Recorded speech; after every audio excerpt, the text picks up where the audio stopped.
Y a-t-il des solutions toutes faites lorsqu'on est haut potentiel, hypersensible et que l'on veut gérer son anxiété, son stress? Eh bien, c'est ce que l'on voit avec ce nouvel extrait de l'interview avec le docteur Jean-Luc Bittard, alias Félix de Graal, qui est l'auteur de ce magnifique livre, le livre des secrets et des nouveaux codes, que je te recommande vivement d'aller découvrir. Il est extrêmement intéressant. Tu découvriras le lien en description de cette vidéo ou du podcast, ainsi que le lien de la chaîne YouTube du docteur.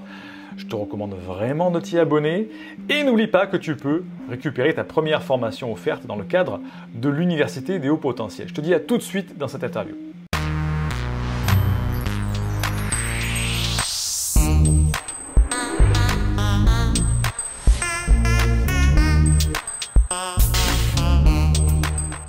Quel est si on peut dire, le meilleur conseil que vous puissiez donner sur la gestion du stress? Qu'est-ce que quelqu'un qui vient vous voir qui dit je stresse, qu'est-ce qu'il y a quelque chose qu'on puisse appliquer dès demain matin, par exemple? Ah, très intéressant. Alors, donc, c'est des situations phobiques surtout, hein, la peur des avions, la peur de l'ascenseur. Hmm. Demain, j'ai un entretien avec mon patron. Mhm. Alors, c'était quelle question, ça? Quel numéro, ça? Numéro 4. Ah, numéro 4. Voilà. Et donc, il faut diagnostiquer donc, chaque situation, comme on a dit, prendre les éléments diagnostiques. Vous allez stresser pourquoi? Vous passez votre permis, vous passez un examen, un Mhm. entretien, aller dans un avion, claustrophobe, voilà. Et c'est en fonction de la situation, on va voir quels sont ces blocages et, euh, et essayer de l'aider. Si, par exemple, quelqu'un de phobique dans l'avion, ça m'est arrivé, y a-t-il un Mhm. médecin dans l'avion? Eh ben, il a des techniques où vous cherchez.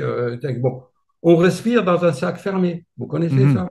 Mais oui, Ah oui. pour le dioxyde de Le- carbone, ouais. voilà. Mhm. Donc, l'oxyde de carbone va acidifier le sang, va modifier la biochimie du sang, du coup, l'électricité du cerveau, et en fait, on excite le nerf vague qui va calmer le sujet. Et il y a Mhm. bien sûr toutes les techniques de respiration, de la cohérence cardiaque. Mhm. Oui, Bon, alors, qu'est-ce que j'avais noté? Surtout, donc, la respiration, voilà. la Et respiration, oui.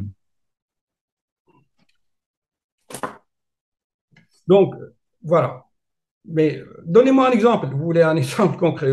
Oh, bah, c'est un exemple, quelqu'un qui vient comme ça, qui dit, ouais, docteur, j'ai de la tension, je me sens tendu, je ne sais plus comment faire, j'ai essayé plein de choses. Comment je peux faire demain pour aller mieux directement comme ça, quelque chose de naturel qui me permet de pas non plus me bourrer de médicaments et de choses pour... Ah, c'est très important. Je crois que j'avais noté ça. C'est une question justement. Euh, toujours, en fait, on a dit, avant de traiter, il faut faire un diagnostic. Ah, Est-ce que voilà, ok. eh, Mhm. faire les diagnostics? Et les diagnostics, c'est quoi? C'est ben, analyser le cas. Est-ce que c'est une fois comme ça, c'est quelqu'un qui Mhm. est bien, une fois qu'il va passer son permis, on passe pas son permis tout de suite, ou est-ce que c'est quelque chose de chronique? Parce que le stress n'agit pas de la même façon. Dans des Mhm. situations ponctuelles, là, il faut des techniques de la respiration, respirer dans le sac. Même, il y a un savant qui a inventé une petite machine pour respirer, là, comme ça. Mhm. Et il paraît que ça soulage. Ça, c'est des techniques ponctuelles. Mais le Ponctuel, cas de d'accord. l'hypertension, par exemple, hier, à 23 heures, hein, je vous assure, j'ai reçu un téléphone. Ah, docteur, ma tension est à 16. Ben, Mhm. là, vous faites les diagnostics. Quelle est la cause? Ah ben, ma fille m'a contrarié, elle veut venir à Mhm. Noël, mais ma femme ne veut pas. Alors, qu'est-ce que vous voulez D'accord. faire? Alors, vous enlevez la femme et vous dites à la fille, et vous dites, écoutez, monsieur, alors, le patient avait 80 ans. Je vous dis, écoutez, à 80 ans, vous n'allez pas vous disputer. Ah, voilà. Mais en attendant qu'on lui donne les explications, qu'on dissèque Oui. les causes, eh bien, je lui donne aussi vraiment un petit traitement.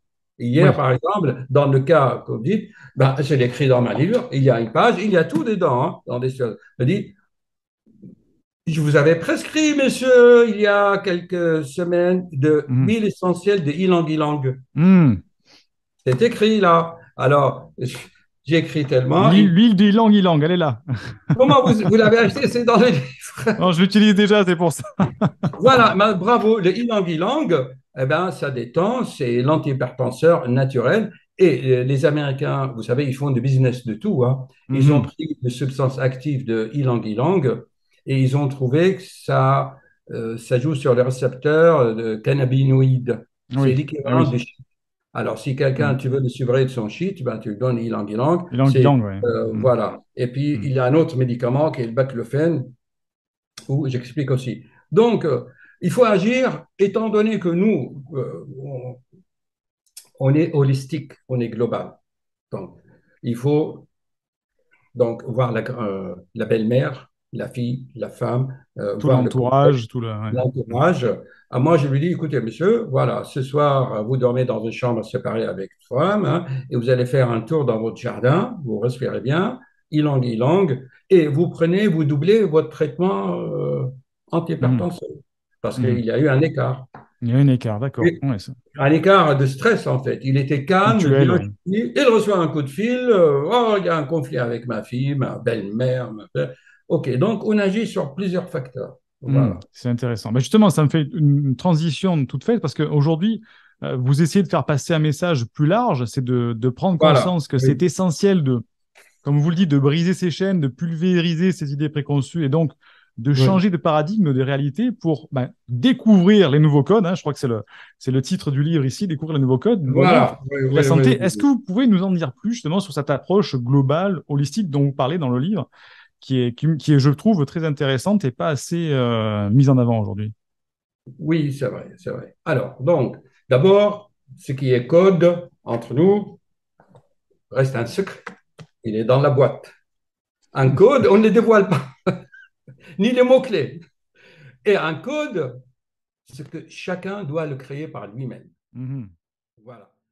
Hop hop hop, on s'arrête au milieu de cette interview très intéressante. Pourquoi? Parce que pour la rendre digeste, on l'a découpée en plusieurs chapitres et si tu veux voir l'entièreté de l'interview, tous les liens se trouvent en description de cette vidéo ou du podcast, où tu pourras retrouver aussi le lien qui mène vers le livre et les travaux et la chaîne YouTube du docteur Jean-Luc Bittard alias Félix de Graal. Et bien sûr aussi tu trouveras le lien pour télécharger une première formation offerte dans le cadre du travail de l'Université de Haut Potentiel. Fais-le maintenant et je te dis à très vite pour une prochaine vidéo.